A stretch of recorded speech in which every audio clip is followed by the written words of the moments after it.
Lanka is an ancient land and one that has many facets, not least a historical dimension, as is evident in the monumental writing of the sage Valmiki in his epic Ramayana, which has much to do with this island, its magnificent spaces and places.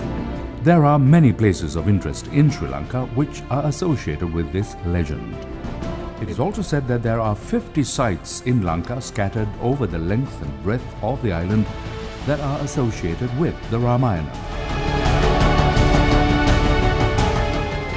The Ramayana epic declares that Lord Rama's army crossed the ocean and came to Lanka via Ramasetu, a bridge built by Lord Rama using Nala and Neel as architects, and his Vanara or monkey forces.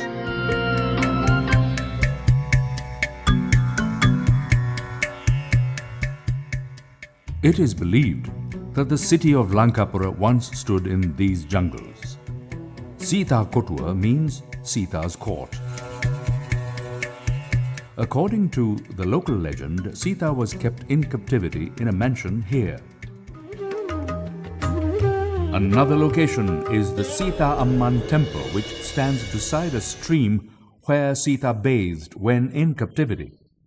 So this is the only Sita temple in the whole world. So anyone who is believing in Ramayana should come over here and pray for themselves and their family. King Ravana's son Indrajit is said to have petitioned God Shiva with acts of penance and puja in order to receive superhuman powers. These acts of devotion were performed here in Gayatri Peedam. It is believed that Hanumanji was searching for Sita from across these hills of Rambuda.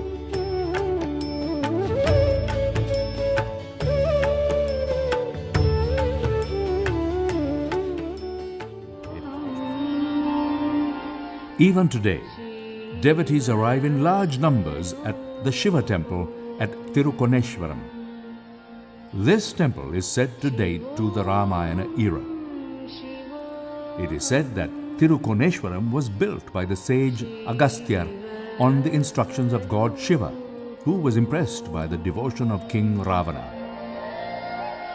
We believe that Kanya is the place where King Ravana carried out the last rites for his mother. When he was not able to find water to perform his rites, the anguished monarch pierced the ground with his trident 7 times, and water began gushing out. The legend says that the heat of his anger influenced the temperature of the water in these 7 wells, which, during the decisive war, both Lord Rama and Lakshmana, his trusted lieutenant, were rendered unconscious. In order to resuscitate them, Hanumanji was instructed to fetch the life-saving herbs Sanjeevani from the Himalayan range. Hanumanji was supposed to have been unable to locate the specific herb and opted to lift part of the Himalayan massif and hurl it over here, and it landed in 5 places in Sri Lanka. Rumasala in Gaul is one of them. Curiously, many of the plants found in Rumasala are of Himalayan origin and remain untraceable anywhere else in Sri Lanka. Believed Devundara hosted an ancient Shiva temple called Chandrasegareshwaram, later destroyed by the Portuguese in the 16th century. It is believed this area too was associated with the Ramayana. Part of the battle between the 2 armies of Lord Rama and King Ravana are thought to have been in Devundara, and some of the artifacts are claimed to be from that time and stored in the upper repository of the temple at the Devundara Buddhist temple in the south. After the victory over King Ravana, Lord Ram is said to have entertained doubts as to whether he should return home with his consort and decided to submit her to the Agni test. A pyre was built and Sita was eager to prove her innocence and virtue by agreeing to the test by fire. The fire deity Agni is said to have intervened and delivered Sita unharmed. This marked a validation of an oath of purity.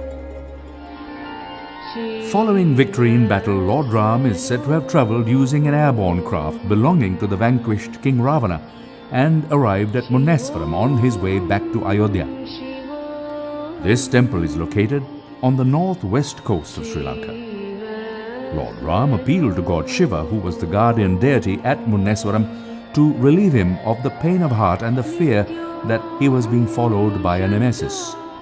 Tiruketiswaram is another ancient Shiva temple that dates to the Ramayana era and is very popular among devotees even today.